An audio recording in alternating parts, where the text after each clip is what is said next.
یہ مضمون چل رہا تھا کہ حضرت ذوالقرنین انتہائی مشرقی حصے کی طرف پہنچے زمین کے. وہ علاقے فتح کرنے کے بعد پھر حضرت ذوالقرنین نے زیادہ تر مفسرین کی رائے کے مطابق شمال کا رخ کیا. قرآن میں نہیں ہے کہ نارتھ کی طرف گئے یا ساؤتھ کی طرف گئے، لیکن کچھ چیزیں بدیہی ہوتی ہیں.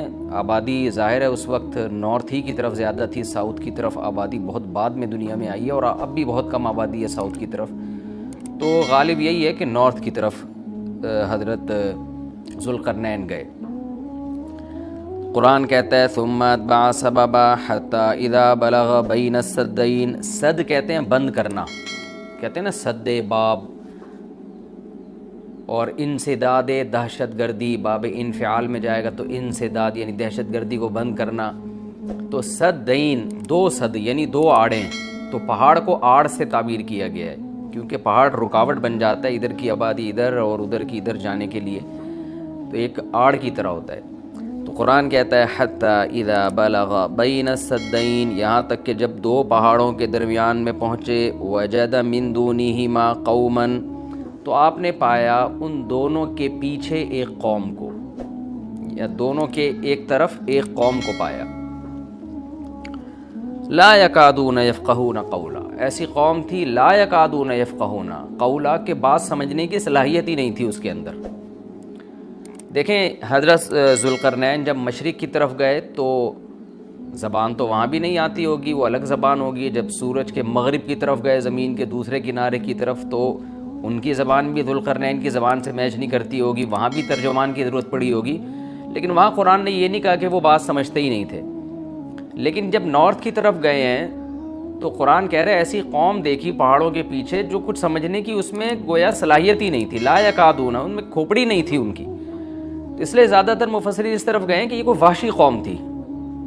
کوئی وحشی قوم ہوتی ہے نا جنگلوں میں جو رہنے والے، جیسے میں نے ایک ولاگ بنایا تھا مسائی قوم ایک جنگل میں رہتی ہے، تو جنگلی قسم کی قوم تھی. کوئی ہو سکتا ہے پتے وتے جسموں پہ ڈھانپتے ہوں اور بالکل درندوں کی طرح جانوروں کی طرح رہتے ہوں. تو اس ٹائپ کی قوم تھی کہ اوپر کھوپڑی ان کی خالی تھی، بات سمجھنے کی صلاحیت نہیں تھی ان میں. قالوا یا ذا القرنین، وہ ذوالقرنین سے آ کے کہنے لگے ان یاجوج و ماجوج مفسدون فی الارض.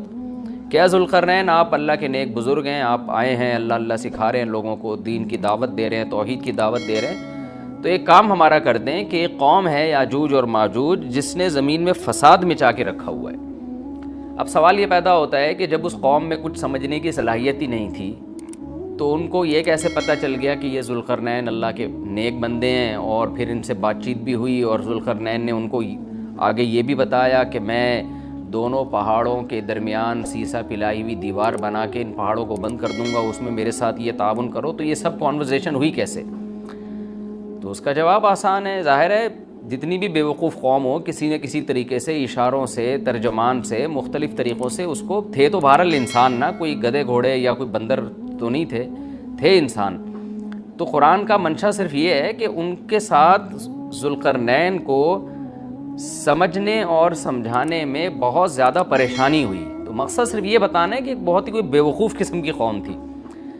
تو باقی قرآن پھر جو واقعے کی تکمیل کے لیے پھر بیچ میں بہت ساری چیزوں کو حذف کر دیتا ہے جو غیر ضروری ہوتی ہیں. اب عقل مند یہ بات سمجھ جائے گا کہ ذوالقرنین اور ان کے درمیان جو بات چیت ہوئی اس میں حضرت ذوالقرنین کو بہت زیادہ مشکلات پیش آئیں ان کی بات کو سمجھنے میں بھی اور سمجھانے میں بھی. تو آگے پھر قرآن جو ہے نا کہ جو ان کا جو بڑا مقصد تھا وہ بہرحال حاصل ہو گیا. وہ اشاروں سے ہوا ہو، وہ کوئی ترجمان کے ذریعے ہوا ہو، یا کسی بھی طرح سے ہوا ہو، تو حضرت ذوالقرنین نے بھی کوئی حل نکالا ہوگا نا کہ اس قوم کی بات کو سمجھنے کی ہم کوشش کریں، ان کو بہرحال دین کی دعوت دی ہوگی. تو اس اشکال کا جواب تو یہ ہے، کیونکہ قالو کا مطلب یہاں نہیں ہے کہ آئے انہوں نے ذوالقرنین کی زبان میں بات کرنا شروع کر دی. جو بھی اپنی زبان میں جس طرح سے بھی بات کی، چاہے اشارہ سے کی ہو یا ترجمان کے ذریعے کی ہو. دوسری بات یہ ہے کہ انہوں نے حضرت ذوالقرنین کی طاقت کا تو اندازہ لگا لیا تھا کہ یہ اتنے پاورفل ایک لشکر کے ساتھ آئے ہیں اور ان کے پاس اتنا اسلحہ ہے، اتنے گھوڑے ہیں، تو یہ ہنر مند ہیں. اور آگے ریکویسٹ انہوں نے اس لیے بھی کی کہ حضرت ذوالقرنین کی بزرگی کا بھی ان کو اندازہ ہو گیا. دیکھیے اللہ تعالیٰ نے انسان کی نیچر ایسی بنائی ہے کہ جو نیک لوگ ہوتے ہیں نا ان کی تقوی اور للہیت کا، ان کی بزرگی کا غیر مسلموں پہ بھی اثر پڑتا ہے۔ ہندوستان میں علماء بتاتے ہیں کہ ہندو مسلمان بزرگوں کے پاس آیا کرتے تھے دعا کرانے کے لیے، اب بھی آتے ہیں۔ انڈیا کے بعض علماء نے ہمیں بتایا کہ ہمارے پاس ہندو بھی آتے ہیں اور کہتے ہیں ہمارے لیے دعا کریں اللہ تعالیٰ سے، کیونکہ ایک لاشعوری طور پر انسان کے ذہن میں یہ بات ہوتی ہے کہ بھئی یہ اللہ والا آدمی ہے۔ جیسے یوسف علیہ السلام جب جیل میں تھے تو غیر مسلم یوسف علیہ السلام کے پاس آئے اور کہنے لگے کہ آپ ہمیں خواب کی تعبیر بتائیں۔ اب سوال پیدا ہوتا ہے کہ بھئی وہ تو غیر مسلم تھے اور یوسف علیہ السلام نمازی پرہیزگار تھے، تو غیر مسلموں کو کیسے اندازہ ہو گیا کہ یہ خواب کی تعبیر بتائیں گے؟ اس کا جواب یہی ہے کہ لاشعوری طور پر اللہ نے دلوں میں ایک ہیبت ڈالی ہوتی ہے پرہیزگار لوگوں کی، ایک روب ڈالا ہوا ہوتا ہے اور ایک عظمت ڈالی ہوئی ہوتی ہے۔ تو یوسف علیہ السلام کے پاس آنے والے لوگوں کو یہ بات معلوم تھی کہ یہ عظیم انسان ہے اور یہ ان کو اللہ تعالیٰ وہ باتیں بتا دے گا جو ہمیں نہیں بتاتا، اللہ ان کو خواب کی تعبیر سمجھا دے گا، ہم نہیں سمجھ سکتے۔ تو یہ ایک لاشعور میں انسان کے ہوتی ہے یہ بات، اور بھی اس پہ بہت ساری مثالیں ہیں، لیکن میں پھر وہ ہمارا یہ لیکچر جس کو ہم فوکس کر رہے ہیں وہ رہ جائے گا۔ تو ذوالقرنین کے ساتھ بھی یہی ہوا کہ وہ قوم جنگلی وحشی قسم کی تھی، لیکن ان کو طاقت کا بھی اندازہ ہو گیا اور بزرگی کا بھی اندازہ ہو گیا۔ پھر آ کے انہوں نے درخواست کی۔ طرز عمل سے یہ لگتا ہے کہ وہ قوم بھی مسلمان ہو گئی تھی، یعنی بغیر لڑائی کے اور بغیر کسی مناظرے بازی کے ذوالقرنین کا مذہب اس قوم نے بھی قبول کر لیا۔ تو کیا کہنے لگی حضرت ذوالقرنین سے، بھئی آپ ہمارا ایک کام کر دیں، آپ اتنے پاورفل آدمی ہیں، ان یاجوج وماجوج مفسدون فی الارض، یاجوج ماجوج ایک قوم ہے جس نے زمین میں فساد مچا کے رکھا ہوا ہے، آئے دن قتل و غارت کرتے ہیں وہ، اور ہمارے پاس ان سے لڑنے کی طاقت نہیں ہے۔ فہل نجعل لک خرجا، کیا ہم آپ کے لیے خرچ بنا سکتے ہیں؟ کچھ اجرت، خرچ کہتے ہیں خراج کا لفظ آپ نے سنا ہوگا، ٹیکس کو یا اجرت کو، تو ہم آپ کو کمیشن دیں گے اس کا، ہمارے پاس پیسہ بہت ہے، وسائل بہت ہیں، لیکن وہ ٹیکنالوجی ہمارے پاس نہیں ہے جو آپ کے پاس ہے۔ تو ہم دیکھ رہے ہیں آپ کو اللہ نے ایک بڑی قوت اور طاقت دی ہے، تو پیسہ ہمارے پاس بہت ہے، ہم آپ کو اس کی اجرت دیں گے۔ آپ نے یہ کرنا ہے کہ علا، اس بات پر ہم آپ کو اجرت دیں گے، تجعل بیننا وبینہم سدا، کہ آپ ہمارے اور ان کے درمیان ایک آڑ بنا دیں، ایک دیوار بنا دیں، کہ بہت بڑی دیوار بنانی پڑے گی اور پہاڑوں کو کہ اس خلا کو ختم کرنا پڑے گا، وہ قوم آ کے ہم پہ حملے کرتی ہے اور ہمارا بہت نقصان کرتی ہے، تو آپ ایک ایسی آڑ بنا دیں جو ہمارے بس میں نہیں ہے۔ قال ما مکنی فیہ ربی خیر، ذوالقرنین نے فرمایا میرے رب نے جو مجھے ٹھکانہ دیا ہے، طاقت دی ہے، وہ بہتر ہے۔ کیا مطلب؟ مجھے تمہاری اجرت کی ضرورت نہیں ہے، میرے پاس بہت وسائل ہیں۔ دیکھیں استغنا بہت بڑی نعمت ہے۔ سلیمان علیہ السلام کا بھی یہی انداز تھا، جب ملکہ سبا نے ہدیے دے کے بھیجا نا، تو سلیمان علیہ السلام نے بھی یہ فرمایا تھا ما آتانی اللہ خیر مما آتاکم، مجھے جو اللہ نے وسائل دیے ہیں وہ تم سے بہت زیادہ ہیں۔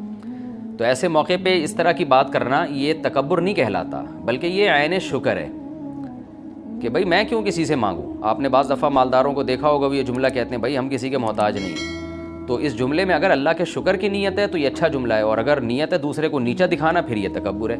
تو بعض وہمی لوگ کیا کرتے ہیں، کوئی بھی اس طرح کا جملہ زبان سے نکال دے تو فوراً اس پہ تکبر کا فتویٰ ٹھوک دیتے ہیں، یہ ٹھیک نہیں ہے۔ تو اس طرح کے جملے پیغمبروں سے بھی ثابت ہیں تو اور اہل اللہ سے بھی ثابت ہیں۔ حضرت ذوالقرنین نے فرمایا بھائی پیسوں کی مجھے ضرورت نہیں ہے، ما مکنی فیہ ربی، میرے رب نے جو مجھے وسائل دیے ہیں خیر، وہ بہت بہتر ہیں۔ تم کیا دو گے مجھے، کتنے پیسے دے دو گے؟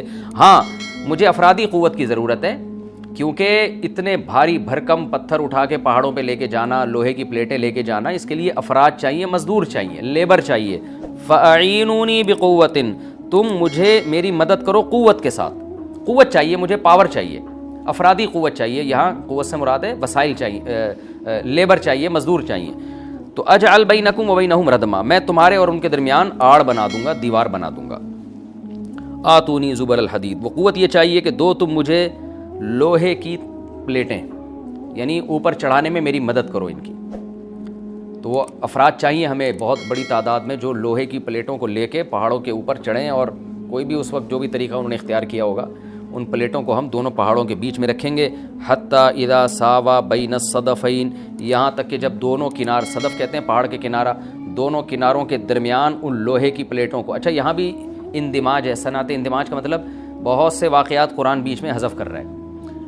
تو ایسا ہی نہیں ہے کہ بنی بنائی پلیٹیں، انہوں نے کوئی اسٹیل مل تھی اور وہ پلیٹیں پہلے سے تیار رکھی ہوئی تھیں، ظاہر ہے ذوالقرنین نے کیا کیا, لوہا جمع کیا پہلے. حضرت ذوالقرنین نے کس قدر محنت لگی ہوگی, پہاڑوں کے درمیان بہت زیادہ لوہا چاہیے, تو کہاں کہاں سے پتہ نہیں کتنے مہینے کا یہ پروسیس ہوگا, کتنے سال اس پروجیکٹ میں لگے ہوں گے, کہاں کہاں سے لوہا جمع کیا ہوگا. ہو سکتا ہے زمین میں کھدائی کا کام شروع کیا ہو پہلے, کہ زمین سے لوہا نکالیں ہم, پھر اس لوہے کو گرم کر کے اس کو بھٹیوں میں گرم کر کے کیسے پلیٹوں کی شکل میں تبدیل کیا ہوگا. تو یہ کوئی آسان کام نہیں ہے, لیکن قرآن نے اس پورے واقعے کو حذف کر دیا اور مختصراً بیان کیا.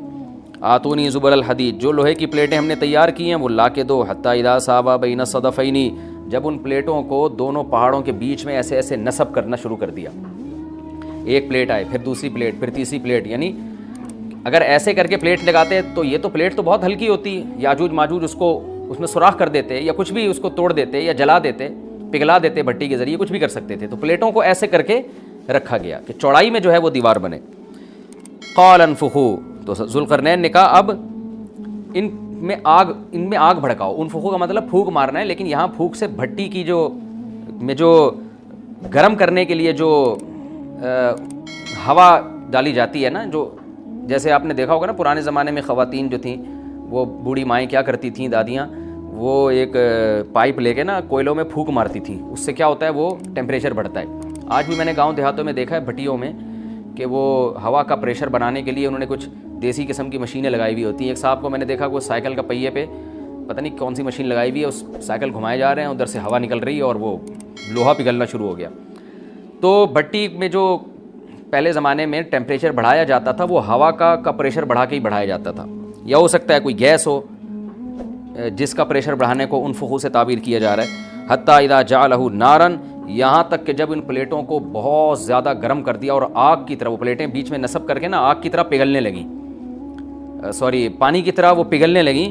تو قال آتونی افرغ علیہ قطرہ, جب وہ گرم ہو گئی نا بہت زیادہ, تو پہلے سے تانبا پگھلا کے رکھا ہوا تھا. یہاں بھی وہی تفصیل ہے کہ حضرت ذوالقرنین نے جو اتنا زیادہ تانبا پگھلا کے پہلے سے بالکل وہ پانی کی طرح تانبا پگھلایا ہوا تھا. میں نے دیکھا ہے جو کاپر ہے پگھلتا ہوا بھٹیوں میں, مجھے تو ایسی چیزیں دیکھنے کا بڑا شوق ہے. تو وہ اتنا زیادہ اس کا ٹیمپریچر ہوتا ہے نا کہ ایسا لگتا ہے جیسے جہنم کی آگ ہے. اللہ ہم سب کو محفوظ رکھے. تو میں کبھی کبھار جب یہ آیت پڑھتا ہوں تو میں سوچتا ہوں کہ کتنا بڑی مقدار میں حضرت ذوالقرنین نے کہاں کہاں سے تانبا جمع کیا ہوگا, پھر اس کو کیسے اس زمانے میں جو صدیوں پرانی بات ہے, جب ٹیکنالوجی نے اتنی ترقی نہیں کی تھی, اس کا تو عشر اشیر بھی نہیں تھا, لیکن کیسے اس کو پگھلایا ہوگا انہوں نے, حضرت ذوالقرنین نے. تو وہ کسی دیگڑے میں جناب اتنا زیادہ, پھر دیگ کہاں سے لائے ہوں گے, وہ دیگ تو خود پگھل جائے گی.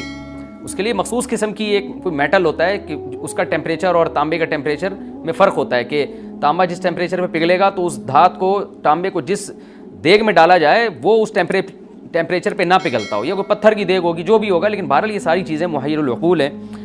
تو حضرت ذوالقرنین نے پہلے سے بہت بڑی مقدار میں تانبے کو پگھلا کے رکھا ہوا تھا. اب انہوں نے کہا کہ آتونی افرغ علیہ قطرہ, قطر کہتے ہیں تانبے کو. اب یہ جو ہے دو مجھے یہ, میں اب ان پلیٹوں کے اوپر جو گرمی سے جو پگھل رہی ہیں نا, ان کے اوپر تانبا ڈال دوں گا. یعنی تانبا ڈالنے کا مقصد کیا تھا کہ دونوں پلیٹوں کے درمیان جو خلا ہے وہ پر ہو جائے, اور پلیٹوں کو پگھلانے کا مقصد یہ تھا کہ پلیٹیں اور تانبا آپس میں مکس ہو جائیں, یعنی ایک یکجان ہو جائیں وہ. کیونکہ جب ایک چیز گرم کر کے دوسری گرم چیز کے ساتھ ملائی جاتی ہے نا, تو وہ اس کے اجزاء ایک دوسرے میں داخل ہو جاتے ہیں اور وہ بالکل یکجان ہو جاتا ہے. تو آتونی افرغ علیہ قطرہ, دو مجھے یہ تانبا, میں اس کے اوپر انڈیل دوں گا. تو وہ دیگیں تانبے کی پگھلا کے پہاڑوں پہ چڑھایا گیا ان دیگوں کو, اور پھر وہ لوہے کی پلیٹوں کے بیچ میں جو خلا تھا نا, ان خلا میں وہ تانبے کا جو پگھلا ہوا تانبا تھا پانی کی شکل میں, اس پگھلے ہوئے تانبے کو ڈال دیا گیا. تو وہ یکجان ہو کر ایک بہت مضبوط آہنی دیوار بن گئی. فَمَسْطَاعُوا أَن يَظْهَرُوهُ, اب یاجوج ماجوج میں اس کی استطاعت نہیں رہی کہ اس پہ چڑھ سکیں. وَمَسْتَطَاعُوا لَهُ نَقْبًا, اور اس دیوار میں نقب کی استطاعت بھی نہیں رہی. کتنا لمبا سوراخ کریں گے اس کو کھود کے, یہ بھی ان کے لیے ممکن نہیں رہا.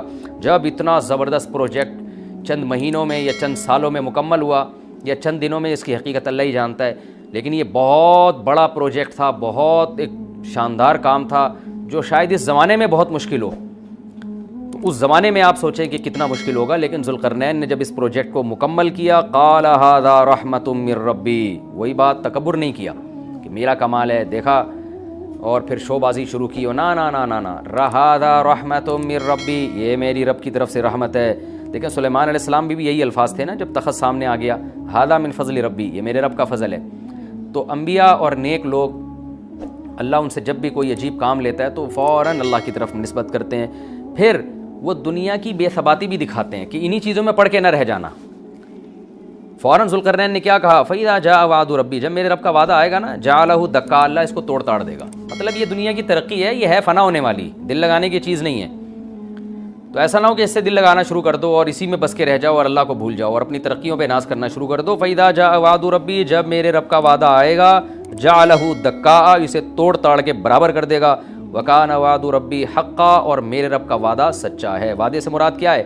دونوں مراد ہو سکتے ہیں، یا تو قیامت مراد ہو سکتی ہے کہ قیامت میں سب چیزیں ہی ٹوٹ جائیں گی، یا جو احادیث میں آیا ہے کہ جب یاجوج ماجوج قرب قیامت میں ظاہر ہوں گے تو وہ دیوار ختم ہو جائے گی، یا تو وہ مراد ہے. وَتَرَكْنَا بَعْضَهُمْ يَوْمَئِذٍ يَمُوجُ فِي بَعْضٍ، اور ہم ان میں سے بعض کو، یعنی جو یاجوج ماجوج ہیں ان میں سے بعض کو، یومئذ، جس دن ایسا ہوگا، جس دن اللہ کا وعدہ آئے گا اور یہ دیوار ٹوٹے گی، یموج فی بعض، ہم ان کو ایسا کر دیں گے کہ یہ ایک دوسرے میں گھس رہے ہوں گے. یہ مضمون احادیث میں آیا ہے. دیکھیں قرآن میں اور احادیث صحیحہ میں جو یاجوج ماجوج اور اس دیوار کا ہمیں ملتا ہے نا، میں صرف اس کو آپ کے سامنے بیان کروں گا. باقی اس بارے میں ڈیٹیل میں آپ جائیں گے تو بہت کچھ آپ کو انٹرنیٹ پہ بھی مل جائے گا، مفسرین کی کتابوں میں بھی مل جائے گا، اور لوگوں کی اپنی اپنی تحقیقات ہیں، اپنے اپنے تبصرے ہیں. نہ میں ان تبصروں کو صحیح کہہ رہا ہوں نہ غلط کہہ رہا ہوں، کتابیں بھری ہوئی ہیں، وہ آپ جائیں پڑھیں اس کو. لیکن جتنی بات قرآن سے اور صحیح احادیث سے یاجوج ماجوج کے بارے میں ثابت ہوتی ہے، میں صرف اس کو آپ کے سامنے ابھی پیش کر رہا ہوں. پہلا عقیدہ تو یہ ثابت ہوتا ہے کہ یاجوج ماجوج ایک قوم ہے، انسان ہیں، وہ کوئی انسانوں کے علاوہ کوئی الگ مخلوق نہیں ہے، لیکن ہیں بڑے فسادی.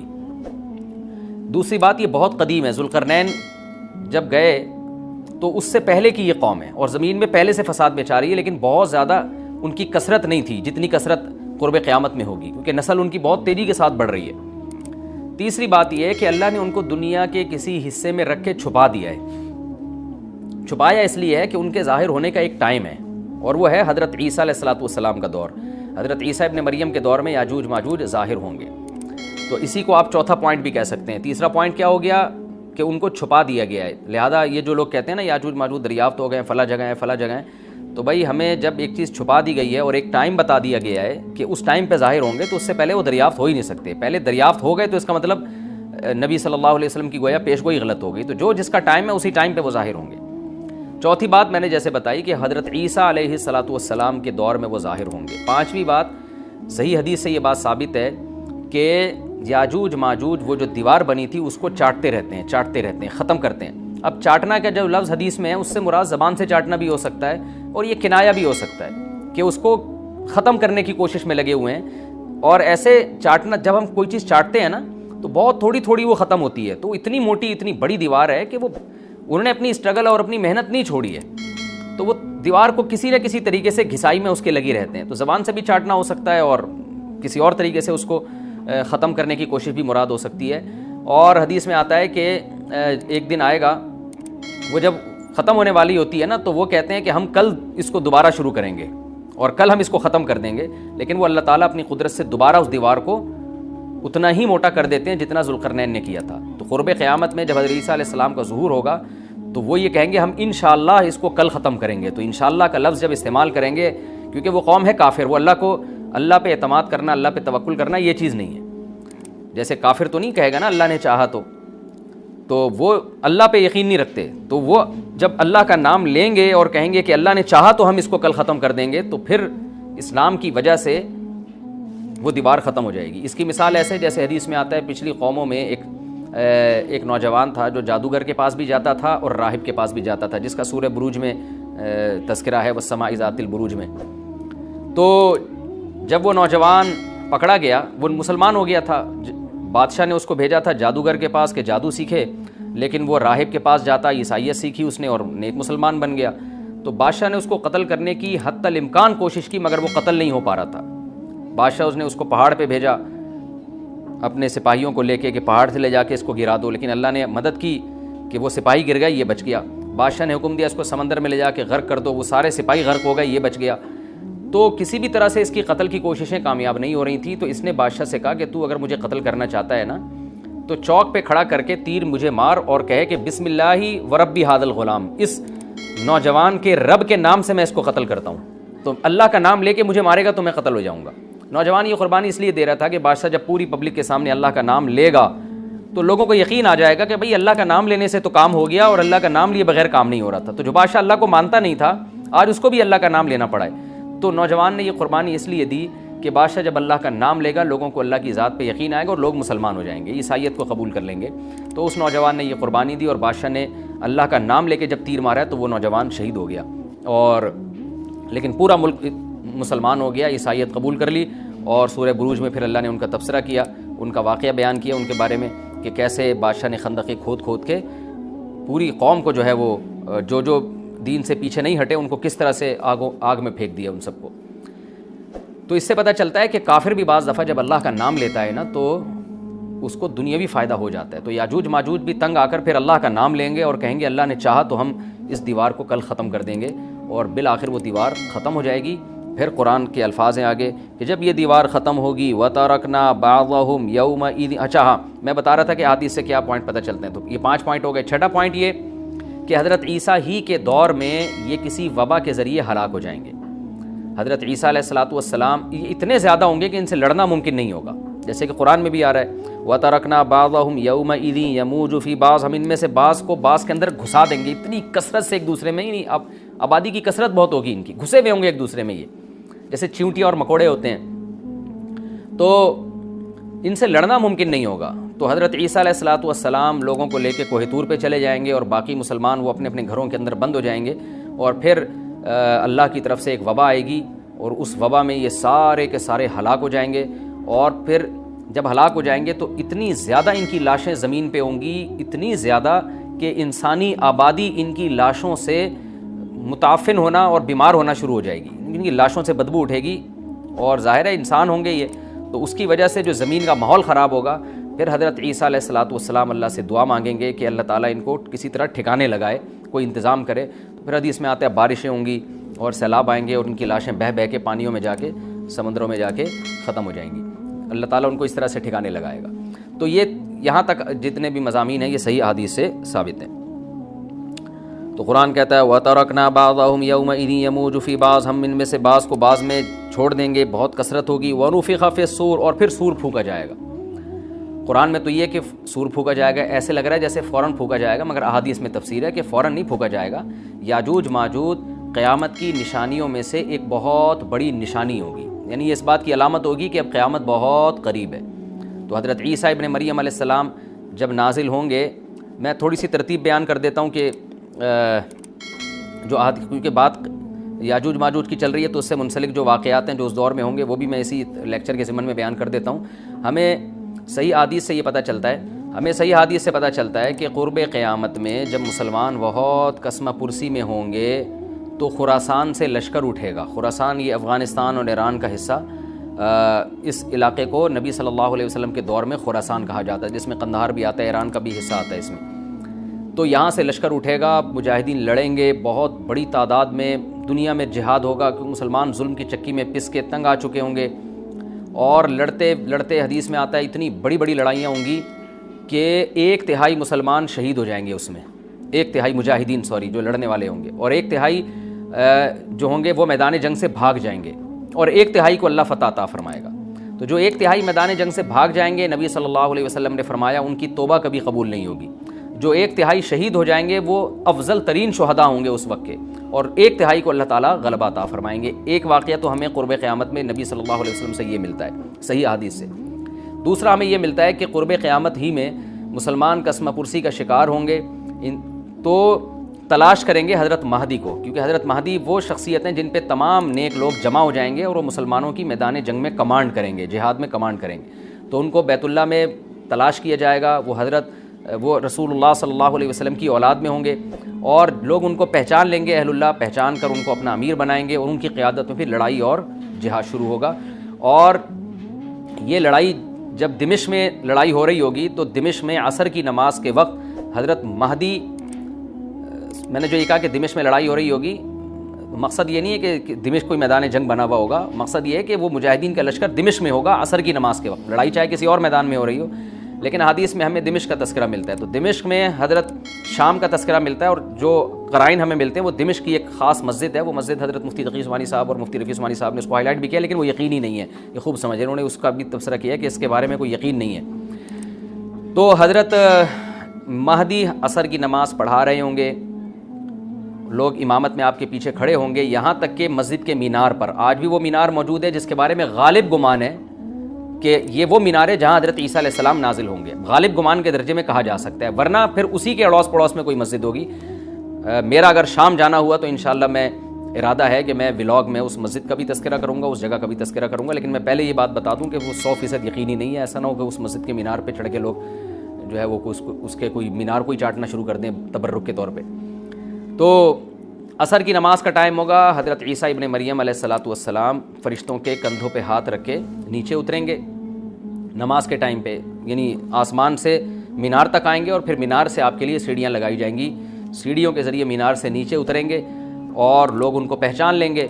حضرت مہدی ان کو امامت کے لیے آگے کریں گے کہ آپ اللہ کے ایک پیغمبر ہیں، آپ نماز پڑھائیے، حضرت عیسیٰ علیہ السلام انہی کو آگے رکھیں گے، اور اس طرح کا مفہوم ہے حدیث میں کہ اللہ نے اس کام کے لیے آپ کو ہی منتخب کیا۔ کیا مطلب یہ امامت اس امت کا حق ہے؟ تو حضرت عیسیٰ ابن مریم علیہ الصلاۃ والسلام کا جو کام ہوگا وہ جہاد ہے اور یہودیوں سے انتقام لینا، کیونکہ یہودیوں نے اپنے خیال میں حضرت عیسیٰ کو قتل کیا تھا، تو اللہ نے یہودیت ہی کے خاتمے کے لیے اور دجال کے خاتمے کے لیے عیسیٰ ابن مریم کو نازل کیا ہے۔ حضرت مہدی سے پہلے ہی دجال ظاہر ہو چکا ہوگا۔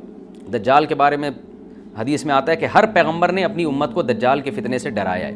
اچھا، یہ دجال ایک ایسی شخصیت ہے جس کا یہودی انتظار ہم سے زیادہ کر رہے ہیں، کیونکہ یہودی اس کو اپنے لیے نجات دہندہ سمجھتے ہیں، جبکہ حدیث میں آتا ہے کہ دجال کانا ہوگا اور اس کا خدائی کا دعویٰ ہوگا، اس کے پاس کچھ ایسی طاقتیں ہوں گی کہ مردے کو زندہ کر دے، زندہ کو مار دے، ایک طرف اس کے باغ ہوگا، ایک طرف اس کے آگ ہوگی، جو اس پر ایمان لائے گا اس کو باغ میں داخل کرے گا، اور جو اس پر ایمان نہیں لائے گا اس کو آگ میں داخل کرے گا۔ اور رسول اللہ صلی اللہ علیہ وسلم نے فرمایا اس کی جو آگ ہے حقیقت میں وہ جنت کا باغ ہوگا، اور اس کا جو باغ ہے حقیقت میں وہ جہنم کی آگ ہوگی۔ تو جو نبی کی باتوں پہ یقین کرتے ہیں وہ دجال کے فتنے سے محفوظ رہیں گے، اور حدیث میں سورہ کہف کی بھی تلاوت کا حکم ہے، جمعے کے دن جو کہف کی تلاوت کرتا ہے اللہ اس کو دجال کے فتنے سے محفوظ رکھتا ہے۔ اب آپ دیکھیں یہ سورہ کہف میں ہی قیامت کی علامات کا تذکرہ ہے نا، تو شاید اسی وجہ سے کیونکہ جو سورہ کہف پڑھتا رہے گا وہ یاجوج ماجوج کے واقعات بھی پڑھتا رہے گا اور اللہ کی قدرت کے واقعات بھی پڑھتا رہے گا، تو دجال کے فتنے سے اللہ اس کو اس برکت سے بچا کے رکھیں گے، فتنے سے محفوظ رکھیں گے۔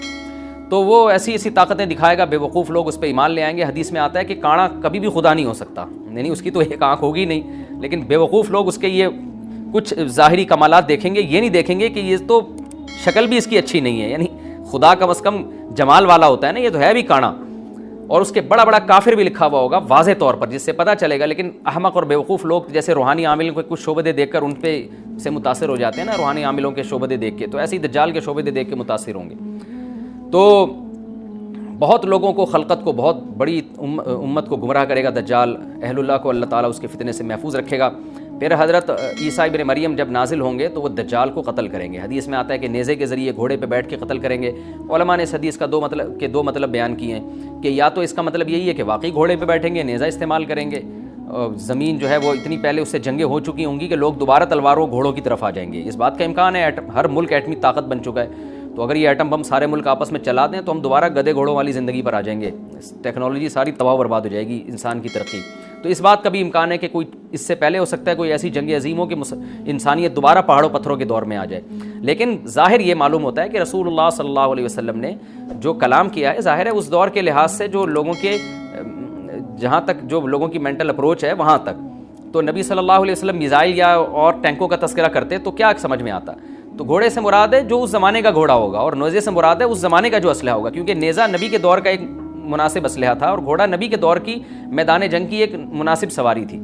تو اس سے یہ بھی پتہ چلتا ہے کہ ہو سکتا ہے عیسیٰ ابن مریم نیزے کے بجائے کلاشنکوف کا استعمال کر لیں، تو یعنی وہ نیزہ جو ہے وہ اس کلاشنکوف کی یا جو بھی اسلحہ اس وقت حضرت عیسیٰ ابن مریم استعمال کریں گے اس کی ایک تعبیر ہے، تو اس کا بھی پورا امکان ہے۔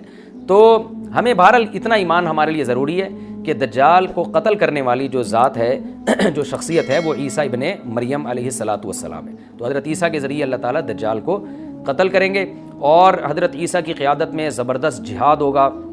حدیث میں آتا ہے کہ عیسیٰ ابن مریم اس دنیا کو امن سے بھر دیں گے، اتنا امن ہو جائے گا اور اتنی مالی فراوانی ہوگی، اتنی مالی، کیونکہ دنیا میں مال بہت ہے، ڈسٹریبیوشن صحیح نہیں ہے، جو تقسیم ہے نا مال کی وہ ظالمانہ ہے، جس کی وجہ سے غریب سے غریب تر ہے، امیر سے امیر تر ہے، حضرت عیسیٰ ابن مریم ایسا نظام قائم کریں گے کہ جس سے مال کی صحیح تقسیم، اور لوگ اٹھیں گے زکوٰۃ کا مستحق تلاش کریں گے اور لوگوں کو زکوٰۃ کا مستحق نظر نہیں آئے گا، غریب تلاش کرنا مشکل ہو جائے گا. یعنی ایک آدمی، حدیث کا مفہوم ہے کہ زکوٰۃ لے کے گھومتا رہے گا اور اس کو کوئی غریب نہیں ملے گا، اتنی مالی فراوانی ہو جائے گی. پھر ترمذی کی روایت میں آتا ہے کہ اللہ کی طرف سے برکتیں ایسی نازل ہوں گی کہ بڑے بڑے انار پیدا ہوں گے، بڑے بڑے انگور پیدا ہوں گے، زمین اپنی برکتیں کھول دے گی. اور حضرت عیسیٰ علیہ السلام خنزیر کو بھی دنیا سے ختم کر دیں گے، خنزیر کی نسل کو ختم کر دیا جائے گا. وَيَضَعُ الْجِزْيَةَ، اور جزیہ کا نظام ختم. اما الاسلام و اما السیف، یا تو تلوار یا اسلام، اس کے علاوہ نہیں. تو نبی صلی اللہ علیہ وسلم کو اللہ نے جس مقصد کے لیے دنیا میں بھیجا تھا، اس مقصد کی جو تکمیل ہے وہ عیسیٰ ابن مریم کے ذریعے. باقی اس میں حکمتیں کیا ہیں اس پر میرے الگ سے بیانات موجود ہیں کہ اللہ نے حضرت عیسیٰ ابن مریم کا انتخاب کیوں کیا اس کام کی تکمیل کے لیے، اسی امت میں کوئی کیوں منتخب نہیں کر لیا، یا یہ کہ پیغمبر صلی اللہ علیہ وسلم ہی کے ذریعے پوری دنیا میں اسلام کو غالب کر دیا جاتا. اس میں کیا حکمتیں ہیں اس پر میرے الگ سے بیانات موجود ہیں. ابھی تو میں کوشش کرتا ہوں کہ تفسیر سے میں جو ٹو دا پوائنٹ بات ہے اس سے یہاں اس لیکچر میں نہ ہٹوں. تو اسی وقت حضرت عیسیٰ ابن مریم اس کو یاجوج ماجوج کو قتل کریں گے اور دنیا انصاف سے بھر جائے گی. اور اللہ تعالیٰ نے جو پیغمبروں کو دنیا میں بھیجا تھا اس کا مقصد کیفیت اور کمیت دونوں لحاظ سے حاصل ہو جائے گا. اس کے بعد پھر آہستہ آہستہ دنیا میں زوال شروع ہوگا، اور پھر جب پوری دنیا کے لوگ زوال کا شکار ہوتے ہوتے کفر کی طرف جائیں گے، گناہوں کی طرف. اور حدیث میں آتا ہے جب تک ایک شخص بھی اللہ کا نام لینے والا ہوگا اس دنیا پر قیامت نہیں آئے گی. یہاں تک کہ آخری شخص جب دنیا سے اٹھے گا جو اللہ کا نام لیا کرتا تھا، تو اس کے بعد اللہ تعالیٰ سور پھونکیں گے، جبریل کو حکم دیں گے سور پھونکنے کا، اور اس دنیا کو تباہ و برباد کر دیا جائے گا. تو آگے قرآن کہتا ہے وَنُفِخَ فِي الصُّورِ، اور پھر سور میں پھونکا جائے گا. فَجَمَعْنَاهُمْ جَمْعًا، پھر ہم ان تمام انسانوں کو جمع کر دیں گے. وَعَرَضْنَا جَهَنَّمَ يَوْمَئِذٍ لِّلْكَافِرِينَ عَرْضًا، اور قیامت کے دن ہم جہنم کو یومئذ، جس دن ایسا ہوگا یعنی جس دن سور پھونکا جائے گا، یہ دوسرا سور مراد ہے، لِّلْكَافِرِينَ عَرْضًا، کافروں کے سامنے پیش کر دیں گے. الذین کانت اعینہم فی غطاء عن ذکری، یہ وہ لوگ ہیں جن کی آنکھیں میری یاد سے پردے میں پڑی ہوئی تھیں، یعنی میری یاد کی چیزیں ان کو نظر ہی نہیں آتی تھیں، غفلت میں پڑی ہوئی تھیں جن کی آنکھیں. وکانوا لا یستطیعون سمعا، اور یہ سننے کی صلاحیت بھی نہیں رکھتے تھے، نہ حق بات سنتے تھے نہ حق دیکھتے تھے، بس اپنے خواہشات کی جو چیزیں ہیں وہ ان کو اچھی لگتی تھیں اور وہی ان کو سمجھ میں آتی تھیں. تو یہ ہمارا رکوع الحمدللہ کمپلیٹ ہو گیا. اس رکوع میں ہمیں بہت سارے اسباق ملتے ہیں، میں نمبر وار اس کو مختصراً بیان کر دیتا ہوں. پہلی بات تو یہ کہ دیکھیں اللہ تعالیٰ نے کیسے کیسے بادشاہ دنیا میں بھیجے ہیں اور کتنے پاورفل بادشاہ. حضرت ذوالقرنین کا نام ہی قرن والا، دو کناروں والا، زمین کے بہت بڑے حصے کو حضرت ذوالقرنین نے فتح کیا.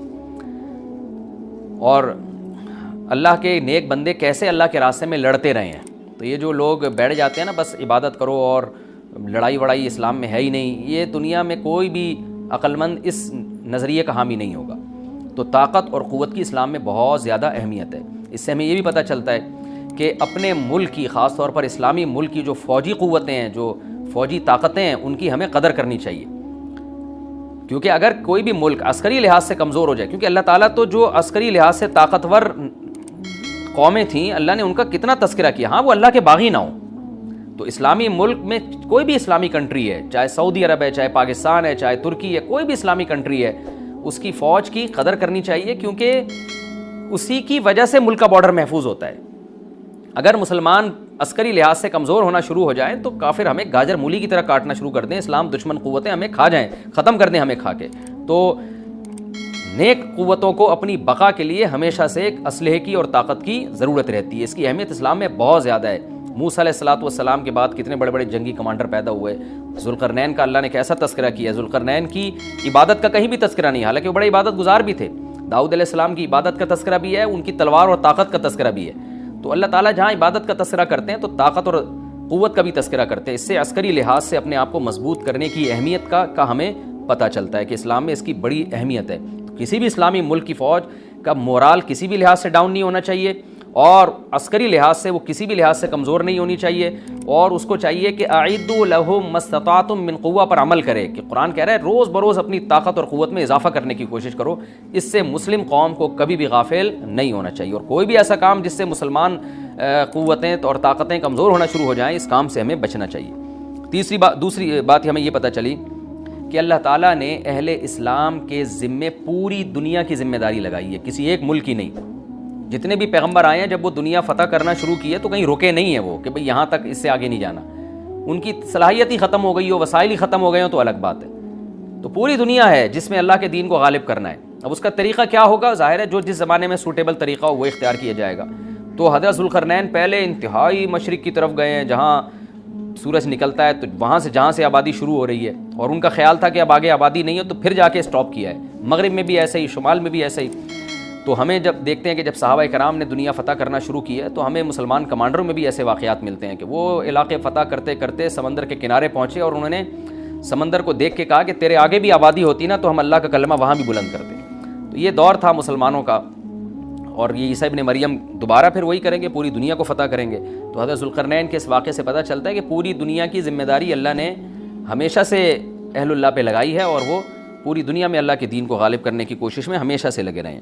تیسری بات ہمیں پتہ چلتی ہے کہ اسباب اور وسائل کی اہمیت. حضرت ذوالقرنین نے جب اتنا پہاڑوں کے بیچ میں اتنا یعنی لوہے کی پلیٹیں لگا کے، تانبا پگھلا کے آہنی دیوار بنائی ہے تو خوش ہوئے ہیں. ھذا رحمت من ربی، یہ میرے رب کی رحمت ہے. تبھی تو اللہ کا شکر ادا کیا نا، خوشی پہ شکر ادا کیا جاتا ہے. تو اس سے یہ بھی پتہ چلتا ہے کہ سائنس اور ٹیکنالوجی، دیکھیں یہ کام ٹیکنالوجی کے بغیر ممکن نہیں تھا. تبھی تو اس قوم نے کہا نا ذوالقرنین سے کہ ہم پیسے آپ کو دیں گے، لیکن ہمارے پاس وہ وسائل نہیں ہیں، وہ ٹیکنالوجی نہیں ہے ہمارے پاس. اور بظاہر ایسا لگتا ہے کہ ان کے پاس لوہا بھی تھا، تانبا بھی تھا، کیونکہ حضرت ذوالقرنین اب یہ تو نہیں ہے نا کہ زمین کے مشرق کی طرف دوبارہ لوہا جمع کرنے گئے ہوں، تو وہیں سے جو کچھ ہوگا نکالا ہوگا. تو وسائل اس قوم کے پاس تھے، ٹیکنالوجی نہیں تھی کہ اس لوہے کو اور اس تانبے کو پگھلا کے دونوں پہاڑوں کے بیچ میں پلیٹیں کیسے بنانی ہیں اور ان کو کیسے ان کے بیچ میں تانبا کر کے کہانی دیوار بنائی ہے. یہ ٹیکنالوجی ان کے پاس نہیں تھی. تو اس سے ہمیں ٹیکنالوجی کی ویلیو کا بھی پتہ چلتا ہے. آج مسلمان اس میں بھی بہت پیچھے چلے جا رہے ہیں اور اس کو مذہب سمجھنا شروع کر دیا ہے. تو یہ بات بھی غلط ہے. حضرت ذوالقرنین نے اتنی طاقت اور قوت کا استعمال کیا اور اتنے زبردست طریقے سے اس وقت جو بھی اس سوٹیبل ٹیکنالوجی تھی اس کا استعمال کر کے دو پہاڑوں کے بیچ کے راستے کو بند کر دیا اور اس پہ خوشی منائی حضرت ذوالقرنین نے. یہ نہیں کہا کہ بھئی اس سے کچھ بھی نہیں ہوتا، اصل میں تو بس انسان کو چاہیے کہ وہ اللہ اللہ کیا کرے بیٹھ کے، اور یہ کیا اللہ سے بس مدد مانگو، اللہ ہی.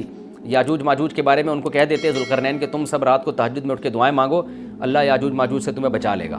نہ حضرت ذوالقرنین نے کہا دعائیں بھی مانگو، یقیناً حکم دیا ہوگا دعائیں مانگنے کا، لیکن ہم پورے اسباب اور وسائل استعمال کریں گے، لوہے کی پلیٹیں بنائیں گے، تانبے کو پگھلائیں گے، اوپر چڑھائیں گے اور اس طرح سے پوری مضبوط دیوار بنائیں گے. آج مسلمان ہاتھ پہ ہاتھ رکھ کے بیٹھ گیا ہے اور وظیفوں میں اور جو ہے بس وہ چند صبح شام کے وظیفے پڑھ کے وہ سمجھتا ہے کہ ساری دنیا کے سارے مسائل کا حل اس سے ہو جائے گا. ایسا نہیں ہے. آپ کو بہت زیادہ ترقی کرنی ہے، بہت زیادہ اسباب و وسائل میں آپ کو غیر مسلموں سے آگے نکلنا ہے. جیسے کہ قرون اولا کا مسلمان نکلا تھا، تبھی اللہ نے اس کے لیے دنیا میں فتوحات کے دروازے کھولے تھے. تو اللہ ہمارے لیے فتوحات کے دروازے جب ہی کھولے گا جب ہم عبادت کے ساتھ ساتھ سائنس اور ٹیکنالوجی کے میدان میں بھی آگے بڑھنے کی کوشش کریں. اور ہمیں قرب قیامت کی علامتیں بھی اس رکوع میں پتہ چلتی ہیں.